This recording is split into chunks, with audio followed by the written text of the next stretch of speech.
Hola, ¿qué tal están? Bienvenidos. Mi nombre es José Manuel López García, tutorial de la Ilustración. Ciertamente existen numerosos temas en relación con este movimiento filosófico y cultural que se denomina Ilustración y que, como se sabe, pues ocurrió durante el siglo XVIII. El siglo de las luces nos ha dejado unos cambios, diríamos, en el ámbito de la filosofía, del pensamiento, de la cultura en general, tremendos. Y además ha sido prácticamente el preludio de la modernidad. Los ilustrados, además, tenían conciencia de que se estaba produciendo una transformación total de las ideas. Y esto pues sucede gracias a Locke, a Newton fundamentalmente, que son los iniciadores, de alguna manera. Y también hay que destacar que aparece una nueva forma de racionalidad y una nueva concepción de lo que se entiende por naturaleza. Además, otro rasgo fundamental de la ilustración, del movimiento ilustrado, es la gran confianza en el progreso de las ciencias, del saber, del ser humano, etc. Y también hay una gran esperanza en la renovación de la sociedad o en la transformación social, que efectivamente ocurrió, si pensamos, por ejemplo, en la Revolución Americana y sobre todo en la Revolución Francesa de 1789. La razón pues es otro de los temas importantes de la ilustración. Es lo que podemos decir razón empírica y razón analítica. Diríamos que esta razón empírica y analítica contrasta claramente con la racionalidad cartesiana, ya que el cartesianismo, como se sabe, había propuesto un modelo de racionalidad basado, diríamos, en la matemática y en la geometría, y sistemática, en el sentido de que construye sistemas omnicomprensivos. En cambio, el pensamiento ilustrado, la ilustración, rechaza este modelo y propone otro, la razón empírica y analítica, como ya he dicho. Los inspiradores de este cambio son Locke y Newton. Se trata, por tanto, sobre todo en la ilustración, de partir de la experiencia. La sensación es el origen de todo conocimiento, es lo que se denomina sensismo en filosofía, en epistemología, y no poseemos primeros principios y primeras verdades innatas de las que pueda deducirse todo. Se trata, por tanto, de una nueva lógica que aparece, que no es la lógica de los principios, de las matemáticas, de la lógica, sino la lógica de los hechos, la lógica fáctica, podríamos decir. Los principios solo se encuentran, aunque suene paradójico, al final. Pero primero hay que experimentar con los hechos y con las experiencias. Newton incluso había procedido a dar pues una gran importancia al método experimental, al negarse, por ejemplo, a fingir hipótesis. Voltaire, por ejemplo, que fue un gran divulgador de las obras de Newton en Francia, pues también decía pues algo muy similar a lo que decía Newton. Por otra parte, también es verdad que surgieron obras muy importantes durante el siglo XVIII en la Ilustración. Por ejemplo, está Condillac, este filósofo, con su tratado Lógica de 1780, que indica que el análisis es el método que hemos aprendido de la naturaleza misma del hombre. Entonces, pues esto también es algo fundamental.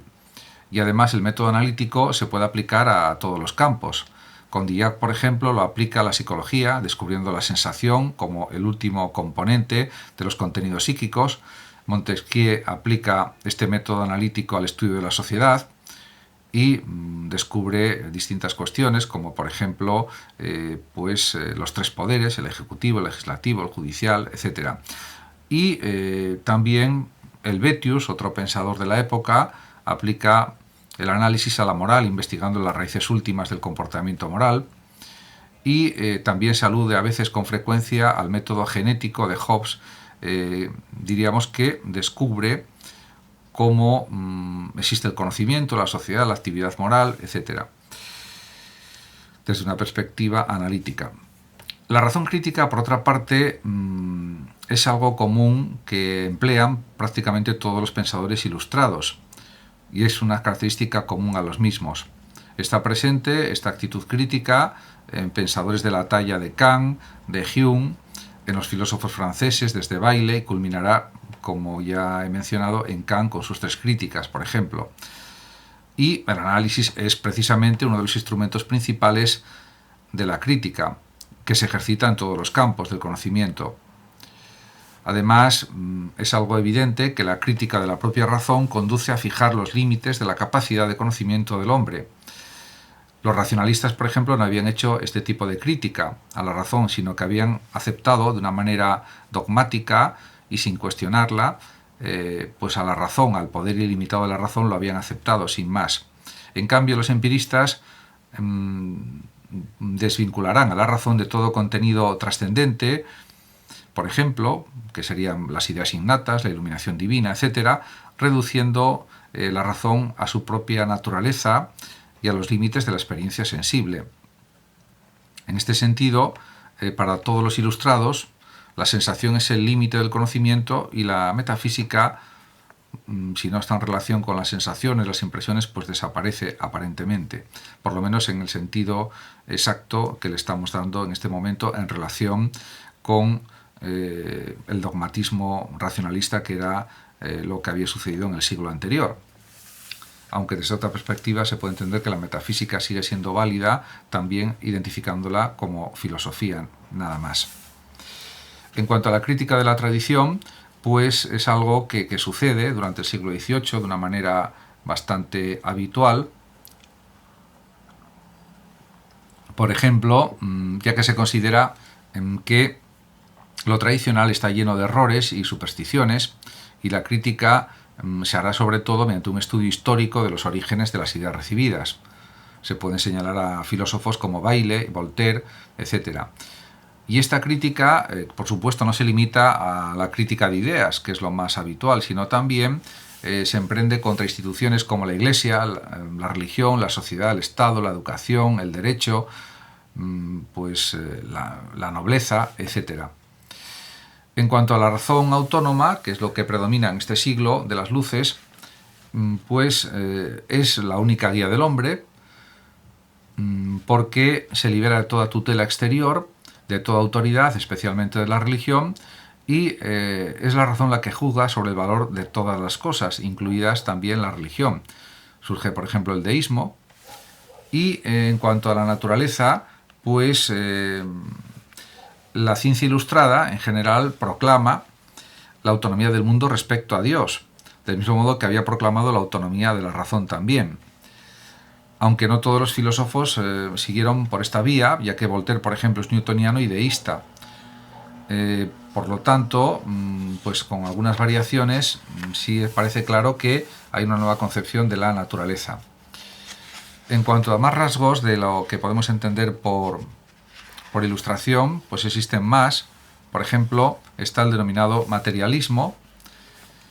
Se trata de una concepción estrictamente mecanicista de la naturaleza, que viene a decir que todo se explica por el movimiento de partículas materiales y ese movimiento no requiere ninguna causa trascendente, entendida como Dios o espíritus. Tampoco tiene ninguna finalidad.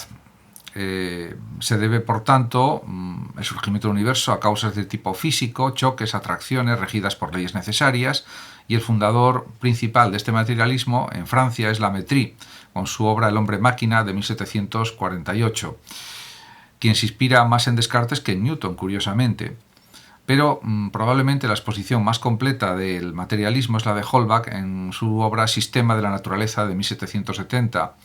Las fuentes del pensamiento de Holbach pues son muy amplias, desde Descartes, Newton, Lucrecio, Spinoza, etc., y utiliza más los datos de la química y de la biología que de la física.